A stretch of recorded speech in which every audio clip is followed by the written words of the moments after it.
François Bon, 1925-2025, une année avec Howard Phillips Lovecraft. Je collectionne des petits carnets comme ceux qu'il achetait rituellement chaque 1er janvier.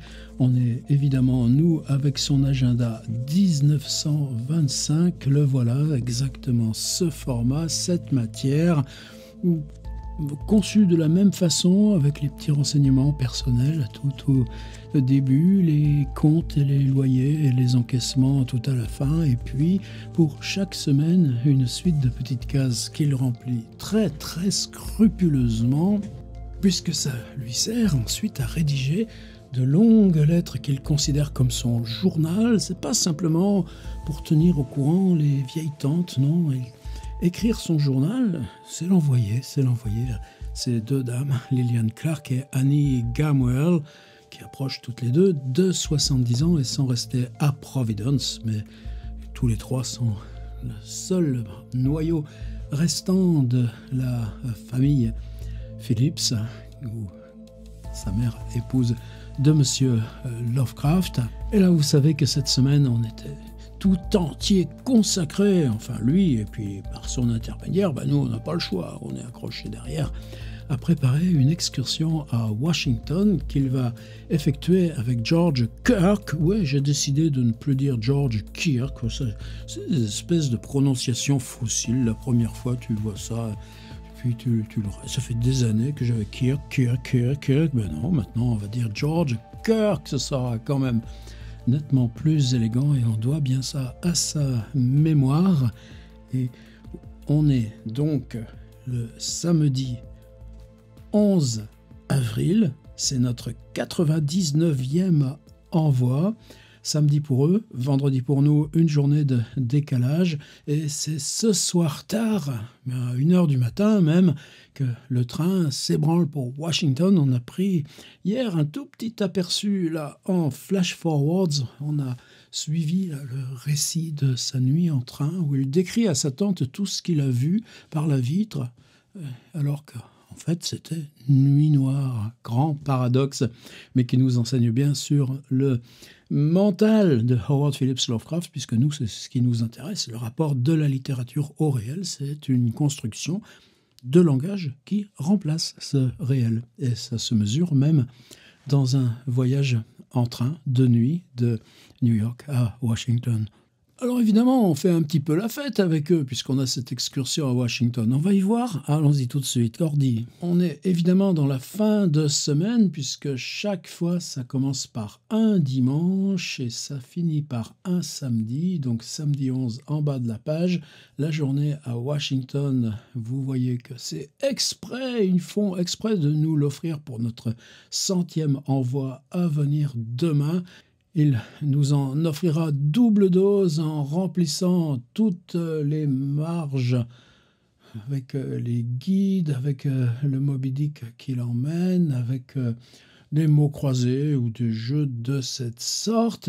Mais aujourd'hui, patience, on s'en tient au 11. On fera quand même une petite excursion. Hop là, un autre flash forward, je vous dirai pourquoi. On est donc le 11, on se lève de bonne heure, c'est le moins qu'on peut faire. On mange un petit déjeuner, c'est bien rare. Pourquoi ? Parce que Sonia repart à Saratoga. Alors pour repartir à Saratoga, c'est pile la direction opposée. Lui va s'en aller plein sud, elle va s'en aller plein nord. Il partira de Penn Station, elle va partir de Grand Central. Elle va remonter par Boston, puis Albany, et de là, s'en ira dans le Vermont pour la deuxième partie de son séjour. Donc une maison sur laquelle on a très peu de renseignements. C'est pas une maison de santé, c'est une famille où elle est chargée de s'occuper d'un enfant. Sonia donc doit préparer ses affaires. Lui, pendant ce temps-là, écrit ce mot « write » qui revient, là encore plusieurs fois dans la journée, « write », c'est-à-dire, c'est comme si en fait la vie te dérangeait. Tu es en train d'écrire et puis « ah, faut ça », tu es en train d'écrire et puis « ah, faut ça ». Mais il y a toujours cet ancrage et on a l'impression même que ces journées où il y a forcément, pour quelqu'un comme Lovecraft, le stress de cette d'excursion à Washington, même si ça fait des jours et des jours qu'il recopie dans ses guides, qu'il prend des notes, qu'il correspond avec son ami Zéchrist qui est là-bas, alors qu'en fait, ça va être juste une grosse journée donc de tourisme et de visite. Et probablement double stress parce que ce séjour de Sonia, est-ce qu'il y a une perspective, vers quoi ça va? Elle a eu des rendez-vous là pour rechercher un autre emploi dans sa branche d'activité, mais ce ne sera pas à New York, elle va devoir repartir. Est-ce que lui refera le choix de rester à New York? Donc peut-être là, dans cette obsession du right, right, right, il y a peut-être ça, mais ce n'est pas ce qui nous regarde. Et dans le right, il y a aussi cette lettre donc à Lillian Clark, cette lettre-là qui nous est parvenue, dont on a plein d'extraits.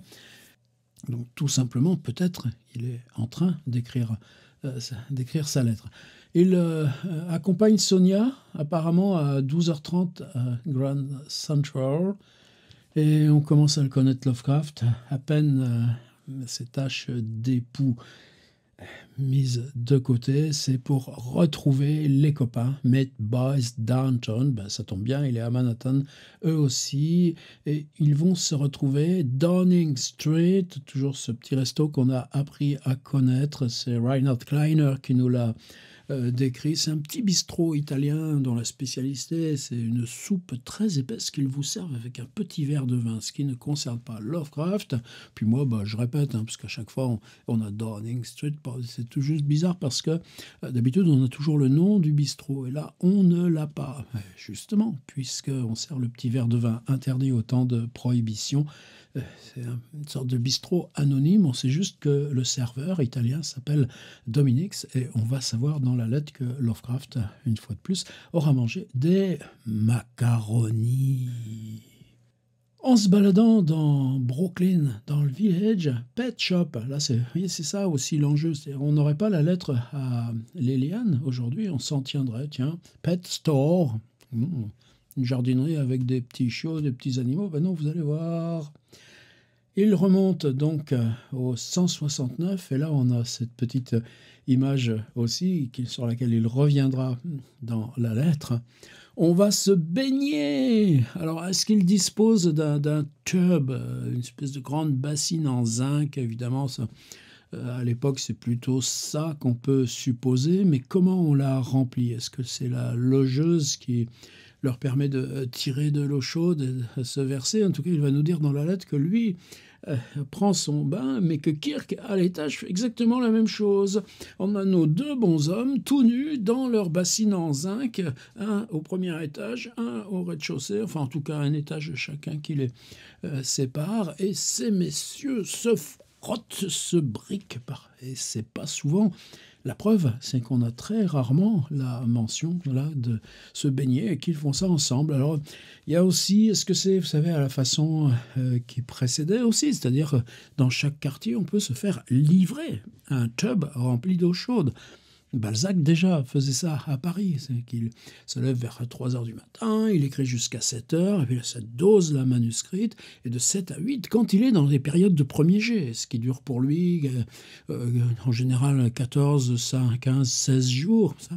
Et puis ensuite, il y a un mois de recharge, de se repréparer, et c'est une séquence, en général 140 pages, qu'on retrouve même dans l'intérieur de romans comme Illusion perdue. Quand il est dans ces périodes de premier jet, ça veut dire qu'il est aussi payé pour cette commande, et donc il se fait livrer son tub d'eau chaude. Alors là, peut-être ce sera une tâche pour l'équipe, c'est comment prendre un bain à New York en 1925 dans un immeuble avec, je crois qu'il y a une quarantaine de logements. Est-ce qu'il y a une réserve collective pour les grandes bassines de zinc qui servent à chacun? Là, je n'ai pas la solution, mais l'image est belle.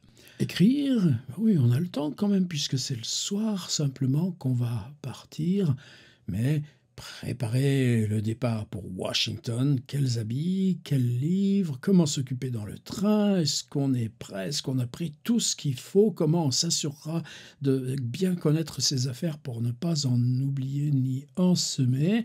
Et évidemment, le départ sera une cérémonie. On s'en va à la Penn Station with boys, c'est-à-dire Kirk. Je dis Kirk, je dis pas Kirk, vous avez remarqué, 2 fois. Loveman et Reinhard Kleiner qui les accompagnent, qui prendront un ticket de quai et qui iront agiter leur mouchoir pendant que les deux se mettront sur un banc. On a pris des 3e classe, je suppose, mais Lovecraft a sa place près de la fenêtre. On l'a vu en faisant notre flash forward sur le train de nuit. Maintenant, on va voir mon petit PDF parce que j'ai repris ce passage, c'est-à-dire, et c'est quelque chose moi qui me fascine à chaque fois, puisque le soir, il écrit à Liliane. C'est-à-dire qu'on voit qu'il écrit à Liliane. Et la lettre à Liliane, elle se fait juste là, avant le moment où on va repartir à la gare. Mais on a déjà pris son bain, on a déjà fait les bagages. Donc il y a une espèce de synchronie entre ce qu'il lui raconte de son emploi du temps, c'est pas la première fois qu'on trouve ça, et l'écriture là, de la lettre qui se fait quasiment en synchrone. Samedi. Aujourd'hui, dit-il, je me suis levé tôt, j'ai pris un petit déjeuner sur lequel S.H. Sonia a insisté. Et après une période d'écriture, je l'ai vue partir pour Saratoga dans le train de 13 heures. Dommage qu'elle n'ait pas pu nous accompagner à Washington, tu parles. Je suis ensuite retourné écrire un peu plus et à 6 heures, donc le soir, j'étais à Union Square pour retrouver la bande et dîner. Nous nous sommes retrouvés pour flâner au cœur de Greenwich. Nous nous sommes arrêtés dans un magasin d'animaux exotiques. Alors, encore petite moisson d'images. Quand je vous disais que dans le carnet, on a Pet Shop et que Pet Shop ou Pet Store, ça ne nous dit pas grand-chose. Mais là, un magasin d'animaux exotiques où nous avons serré la main de quelques singes inimitables et drôlatiques. Notre Lovecraft en train de serrer la main d'un singe. Mais quand même, ça vaut le coup, non, qu'on se fasse ce boulot-là. Avant de repartir à la rencontre des maisons coloniales de Minetta Street, et avons finalement atteint notre destination de Downing Street, où les spaghettis, oh, j'ai dit macaroni quand même, mais non, les spaghettis étaient superbes, et vous savez que dans ce resto, chaque fois qu'il en parle, il donne des nouvelles des chats qu'il y retrouve. Une fois de plus, les 2 petits coquins se sont endormis et battus sur les genoux de Grandpa Theobald. Nous sommes ensuite retournés au 169, où Georgius, Kirk, et moi, nous sommes baignés dans nos baignoires respectives avant de s'habiller avec nos vêtements les moins usés et nous attendons maintenant l'approche de l'heure du départ. Et là, le texte devient synchrone de la lettre. Il va déborder par anticipation alors que la lettre, elle, va s'arrêter. Ma joyeuse tenue de Pâques a passablement étonné la bande. Je crains que Kirk ne soit plus jamais le même. Nous sommes partis tous 4, Kleiner, Loveman, Kirk.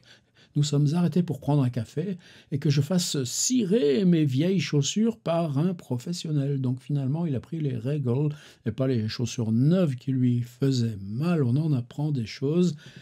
Et ensuite, les billets de la gare de Pennsylvanie, ça y est, on passe au futur, seront poinçonnés et Kleiner et Loveman agiteront des mouchoirs tachés de larmes derrière les feux arrière de la voiture qui nous emportera. J'aurai probablement mon pardessus léger que je n'oublierai pas à l'arrivée de la gare de l'Union, la gare de l'Union Square à Washington, où je vérifierai également la présence du livre qui doit égayer mes heures d'oisiveté, le Moby Dick, ou la baleine blanche de Herman Melville. C'est ce que j'ai repris évidemment traditionnellement dans mon PDF avec la transcription littérale des petites notes, vérification auprès de la transcription de St. Yoshi aussi, des bizarreries orthographiques, basse, B-A-T-H-E, and dress.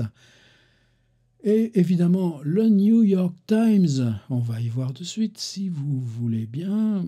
New York Times, on est samedi 11 avril 1925. Vous savez que c'est toujours le journal le plus court de la semaine puisque arrive celui de plus de 200 pages qui comporte les suppléments magazines. supplément littéraire. Pour une fois, il semble que...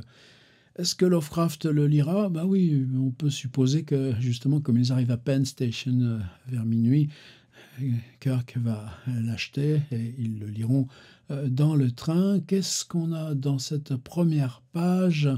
Eh bien, des nouvelles de William Beebe. William Beebe, ça y est, vous savez qu'il a passé le canal de Panama avec son bateau, l'Arcturus, et que l'Arcturus s'en va là au large dans une zone de tempête, une zone violente du Pacifique pour rejoindre les Galapagos. C'est la première mission maritime d'exploration scientifique missionnée par le Muséum d'histoire naturelle pour faire du chalutage dans les grands fonds. Problème de radio, ça faisait plus de 11 jours qu'on n'avait aucune nouvelle du bateau et de son équipage, malgré la présence de 2 opérateurs, malgré un équipement très perfectionné. Malgré tout, il y a eu une panne, en tout cas aussi des questions de relais, puisque les ondes radio sont captées par des bateaux, et en particulier les bateaux de l'armée, de la Navy, qui sont éventuellement en transit sur ces zones. C'est eux qui retransmettent à New York. Ça y est, on a des nouvelles de Bibi, encore comme j'ai du mal à prononcer tout ça. Là, j'ai beaucoup moins de mal. Hundreds joined hand for slasher of girl. C'est un type dont on nous dit que c'est un malade mental qui a poignardé une petite de 11 ans. Il s'est enfui. On est à Somerville, dans le New Jersey. On a déjà croisé cette ville plusieurs fois. Et ce type qui est un Russe, mais ça n'a rien à voir là-dedans. Par contre, oui, malade mental, ça, il l'affirme. Non seulement toute la population se joint là à la... Est-ce qu'on veut le retrouver ou simplement le lyncher? Et même l'armée qui est présente pour cette chasse à l'homme n'empêche que le mal est fait. Comme la tête est à Washington, je n'ai pas inventorié beaucoup de choses, mais même sans inventorier beaucoup de choses, par exemple, page 3, la 6e tentative d'une adolescente de 14 ans, et c'est un policeman qui l'a vu ingérer du poison dans un hall d'immeuble qu'il a forcé à vomir. Cette gamine de 14 ans, c'était sa 6e tentative de suicide. C'est tout ce qu'on sait. On ne la reverra jamais plus passer. Et ça aussi, ça fait... comment cette fresque autour de Howard Phillips Lovecraft prend son vrai sens, hein. Comment et le rôle et le statut de la littérature, à quoi sert la littérature sinon à exprimer ça, ce rapport au monde qui pour certaines personnes passe par ça, par 6e tentative de suicide à 14 ans. Des cadavres anonymes trouvés dans Central Park. Une dame de 60 ans dont la voiture a pris feu, mais elle a été sauvée. Et puis quelque chose que Lovecraft n'a certainement pas manqué, et je l'ai mis dans le petit PDF, dans l'Utah, là où on a ces grands gisements de dinosaures. On vient de trouver un nouveau lézard d'une espèce inconnue. Maintenant, je reviens à mon PDF, puisque toujours ce Washington. Et moi, peut-être ce qui me touche aussi, c'est que Washington, j'y ai passé moi aussi seulement une journée, et il y avait un petit parallèle. Alors la veille, on était à Baltimore, et c'est cette semaine-là, passée à la Johns Hopkins, avec le soir là, un stage d'écriture. C'était une expérience formidable. Et évidemment, dans la journée, des raids dans la ville. Et évidemment, alors la tombe d'Edgar Poe, ça, évidemment, j'en ai trace sur la chaîne de la visite à la tombe d'Edgar Poe, même 2 vidéos, 2 ans d'intervalle.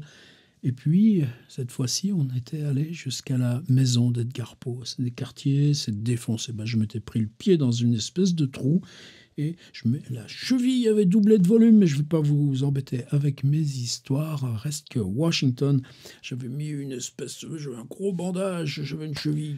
Et c'est l'ami Milad Douayi, oui, Milad, pour un humanisme numérique, qui m'avait prêté une canne qu'il qui lui restait de quand il avait affronté un événement semblable. Et c'est sa compagne Wilda du Texas qui nous a baladés dans Washington et évidemment nous a emmenés au Lincoln Memorial. Et dans la journée de visite de Lovecraft et Kirk à Washington, c'est une madame Rancho, une amie là de Lloyd Zachrist, dont on a fait de Edward Lloyd Zachrist, dont on a fait la connaissance, qui les pilote et qui les emmène évidemment au Lincoln Memorial. Mais la différence entre Lovecraft et Kirk et nous, quand on y est allé, là, il y a juste, c'était 2018, je crois. C'est quoi la différence? C'est que le Lincoln Memorial, moi je m'étais jamais posé la question, mais il venait d'être ouvert au public, d'être bâti en 1920. Ça veut dire qu'une fraction infime encore d'Américains l'ont découvert, le connaissent. Et pour Lovecraft et Kirk, le Lincoln Memorial devient évidemment un spectacle stupéfiant. Alors, en tant que tel, c'est pas une question de tourisme, c'est le fait que, par exemple, Lovecraft, quand il appréhende ça, il l'appréhende comment? Et avec ses lectures latines. Le théâtre antique d'Orange, et évidemment, les monuments romains. Et de nouveau en flash forward, parce que la lettre qui décrit sa journée de Washington, elle est plus longue à lire que la journée elle-même. Ça n'empêche pas que demain on y reviendra. J'ai pris juste là leur découverte de Lincoln Memorial.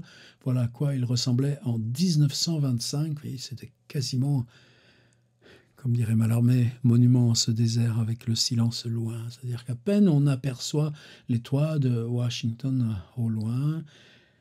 Et pour Lovecraft et Kirk, c'est évidemment une découverte essentielle. Mais nous, maintenant, quand on y va, non, il est là dans ce grand ensemble monumental urbain qui constitue Washington. Ce n'était pas le cas à l'époque. Après une courte montée, nous arrivons sur la falaise qui surplombe la rivière, le Potomac. Nous descendons devant l'un des triomphes architecturaux les plus prodigieux, les plus spectaculaires du monde occidental, l'amphithéâtre du Memorial, achevé en 1920. Imaginez un rêve des scènes les plus brillantes de l'Antiquité classique, soudainement cristallisées en une réalité glorieuse et titanesque, de marbre étincelant, embelli par une verdure éclatante et placé dans un ciel d'un bleu plus que mortel. C'est ce que j'ai vu alors que je me tenais devant les marches, les colonnes et les arches du grand hall circulaire qui se dressait depuis ses jardins contre la voûte céleste, majestueux en tout point, laissant entrevoir au-delà du fleuve les merveilles lointaines de Washington. Les mots ne peuvent pas le décrire, ne parviennent pas à rester cohérents dans l'effroi qu'il suscite. L'amphithéâtre dont la conception s'inspire du théâtre dionysaque d'Athènes et du théâtre romain d'Orange en France couvre 34 000 pieds carrés, est conçu pour accueillir sur ses bancs de marbre quelques 5 000 spectateurs. C'est ici que se déroulent les cérémonies les plus solennelles de la nation, tandis que dans la crypte sont aménagés les lieux de repos appropriés pour nos illustres morts. Au-delà, sur la crête d'une fière terrasse de marbre, au bord de la falaise, se trouve le simple sarcophage du soldat américain inconnu de la guerre mondiale, auquel les sages et les potentats ont rendu cet hommage. Nous sommes montés au sommet des colonnes de l'amphithéâtre, avons pu admirer la merveilleuse perspective qui s'offrait à nous, et ensuite redescendus pour admirer la façade principale face au fleuve, symphonie de formes gréco-romaines impeccable. Nous avons eu beau nous promener dans les jardins, à aucun moment la structure ne nous a semblé autre chose que magnifique. Tantôt un pilier, tantôt un arc, tantôt une courbe de l'ensemble du mur à colonnade, toujours une grâce suprême et blanchement éthérée qui transperce le couvert d'arbustes et d'arbres. Nous l'avons donc quitté, sommes allés de l'avant à travers le parc, à l'endroit où le vieux manoir d'Arlington rêve sur ses hauteurs. Et demain, on les accompagne encore, là, cette fois plus en détail, dans Washington. Merci. Rendez-vous au 100e envoi.